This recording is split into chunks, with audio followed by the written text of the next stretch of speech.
Hi and welcome to this guide on how to sell on eBay UK. It's a beginner's guide because we've all got to start somewhere and it's fun. So let's have a quick look at what usually gets suggested and why I don't think that's a very good idea, and then what you should do instead. Lots of different ways, and you could start by selling stuff around your house. That works until you run out of stuff to sell. Could work by going to charity shops, but what I've found locally, and might be different where you are, but the local ones seem to have already cherry-picked what they're going to sell, and it's at a high enough price that I can't sell it at a profit, and or I can't be bothered to research hundreds of items to sell 5.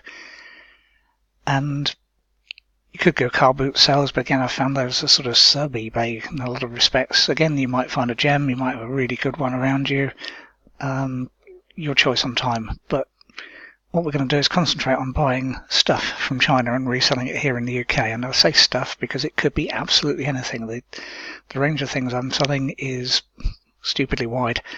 I'm not going to tell you exactly what they are here, but basically if you look at anything on eBay, chances are a good chunk of it's already been sourced in China, so that's how wide it is. And most guides will suggest you source your goods at wholesale sites, and they'll suggest Alibaba, DHGate, global sources, made in China, and so on. But there's some really big snags with these sites, and they don't get mentioned very often. One's what's known as MOQs, that's the minimum order quantity, and the other's price. Now MOQs, Alibaba, a load of the stuff I've looked at, 500, 1,000, that kind of minimum order quantity. DHGate might be less, it's not quite as wholesale-y, but it's still, you're looking at 100 of anything halfway decent, and sometimes more than that as a minimum order.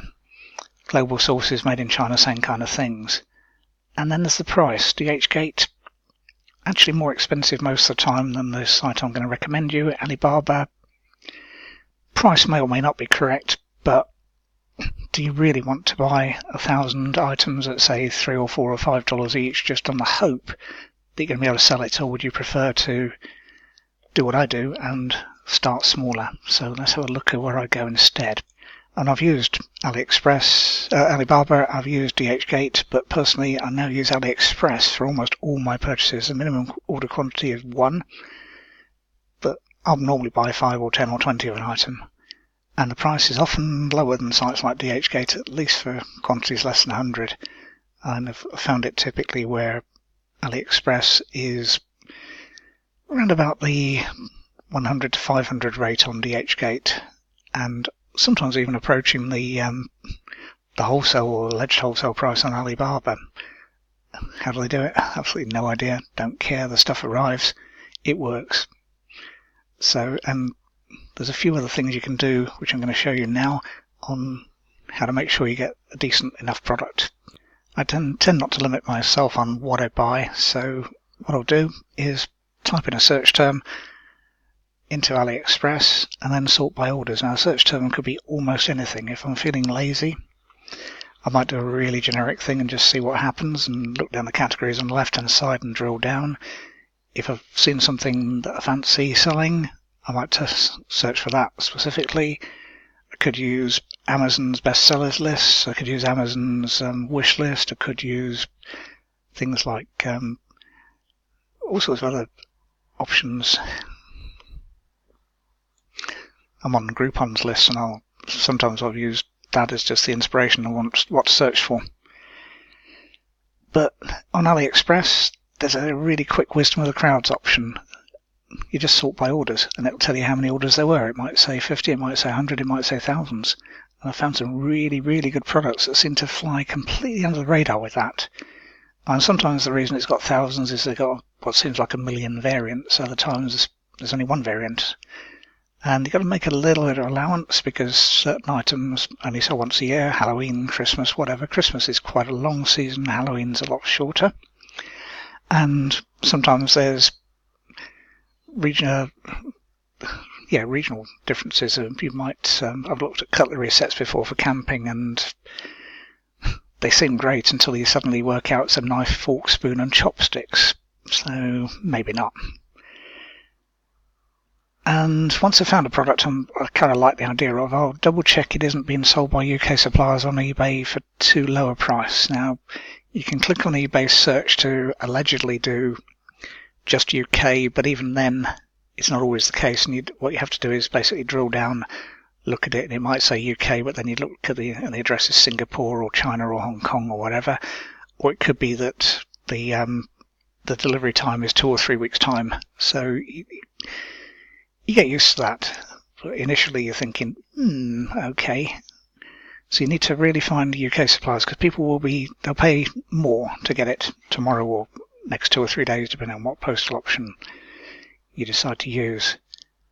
Then the other thing to be aware of is electronics are often cheaper on eBay and Amazon than they are buying on AliExpress. I bought my mum a dementia clock, which is basically an LCD clock that's quite large. It's about a small tablet size, and tells her which day of the week it is, whether it's morning or afternoon or evening or whatever, and the time and the date. And they're on eBay and Amazon for 30 or 40 quid, and they're on AliExpress for $30 or $40. So by the time you've put your margin on, you can't make it. And sometimes they're even on AliExpress for more than the eBay price, and that's not worked that out, but there's probably people buying on Alibaba at stupidly high quantities. So rule of thumb, need to be able to sell on eBay for at least 3 times the purchase price. That puts it onto a likely purchase. And there's just one more check that you just need to look at, and can't always tell from the listing because AliExpress don't always give you the right sizes, but it is size. Because here in the UK, postage roughly triples if the product won't fit inside a 25mm deep large letter package. You're going up from currently, time of recording, 83p to a Hermes charge of 279. It's not a showstopper, but you do need to take it into account, otherwise the nice profit you thought you were going to make gets eaten up by Royal Mail or Hermes charges. For instance, a friend suggested to me rubber stamps for kids.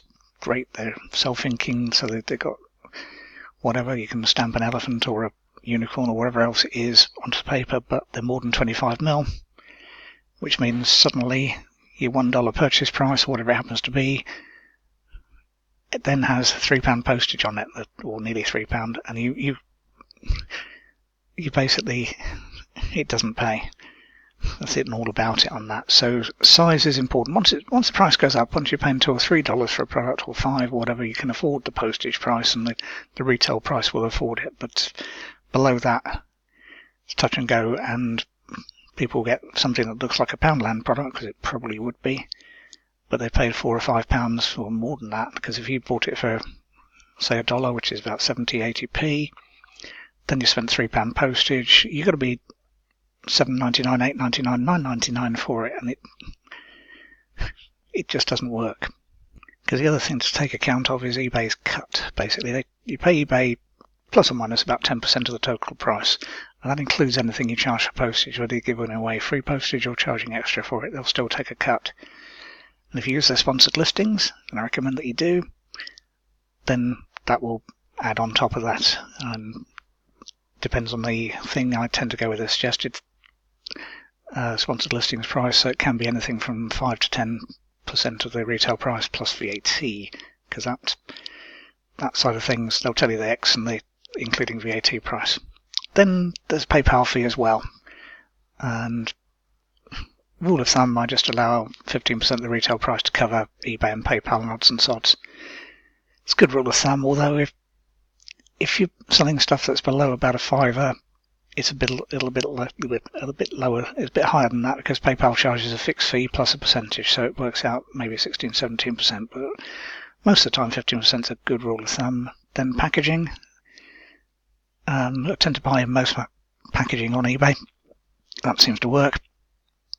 And sellotape, and your time going to the post office or your Hermes depot or wherever else. So that explains the 3 times cost rule of thumb. There's a minimum markup to actually make a profit. Sounds bad, but it's just what it works. So the time's come to take a plunge. You've probably got an eBay account, and if not, set one up. They're not difficult. If you've got a personal account, that works okay to start with, but once you've hit a certain level, and basically that's 100 sales and at least £1,000 turnover in the most recent 12 months, it's a rolling thing, you'll want to upgrade which will cost you a little bit more money, but you'll get other benefits. So do it. Then do your research, pick a couple of words, whatever, go into AliExpress, search. Don't do an analysis paralysis, just go for it. You're looking just enough to see whether you could sell the item for at least 3 times your purchase price. So I use xe.com to work out the purchase price in English, because almost everything on AliExpress is priced in dollars, because it's just a worldwide currency. And work out whether it's selling often enough to stand a chance of you making a sale. You can go on past sales on eBay, do that occasionally, but don't do it very often, because what I find is I forget to uncheck the box and then suddenly all my searches go wrong. But if you're doing what I've done, if it's selling decent quantity on AliExpress, you're probably okay. Then place the order, wait for it to arrive. Chances are it'll come from, well, we know it's going to come from China, almost certainly China, Singapore, Hong Kong, wherever, but basically China, and it usually takes around about 10 to 14 days to arrive, sometimes less, not very often, sometimes a lot more. It just varies. There's no logic that I've worked out. Most of the time you don't get stung for customs charges because it's cheap enough, it fits below the minimum, but occasionally you'll get charged that, but it's just take account of it when it arrives. But most of the time, don't worry about that side of things, just place the order, and then when it arrives, list the item. And do that with 5 or 10 items to start with. That way, if you pick some duds, you probably still get some sales, rinse and repeat. And yeah, some items won't sell. You won't be 100% successful, no one is. But you've got enough margin to reduce them to cost to clear those, so you just do double your cost or whatever, and they'll probably clear. Some will sell intermittently, you've almost forgotten you've ordered it. But remember, if your order batch of 5, 10 or 20, or whatever you decide to order, turns over once a year, you've probably doubled your money after all costs, which is rather more than you get in a bank account. And some products will take you by surprise, and you'll think, oh, I've sold 3 or 4 in the last week, I'd better reorder. What I tend to do personally, apart from go woohoo, because that's really good, I'll tend to allow 2 or 3, because what seems to happen is that eBay will sometimes just put you in the results quick, so you'll sell 1 or 2 and you think, yay, that's going to take off, and then nothing happens. It's once in a blue moon after that. So I'll tend to allow 2 or 3 sales just to do that, and then once that does, I'll reorder. And if you'd like to know more, subscribe to my channel. That's just the usual subscribe link that will be somewhere on this page, and sign up for my email newsletter. There's a link below the video. Whether or not you do that, take the plunge, start selling. It's fun, it can be nicely profitable, and it is fun. You're thinking, yeah, I sold another one of those. People buy those? Yeah, they do. They're almost, if you're following what I've said, and if you're going with AliExpress and they're selling in quantity, yeah, you'll sell it. Almost 99.9% certain. It really is high. So subscribe to my channel, sign up for the newsletter. I won't spam you, but I will send you useful information intermittently. I'm not always that organised on that.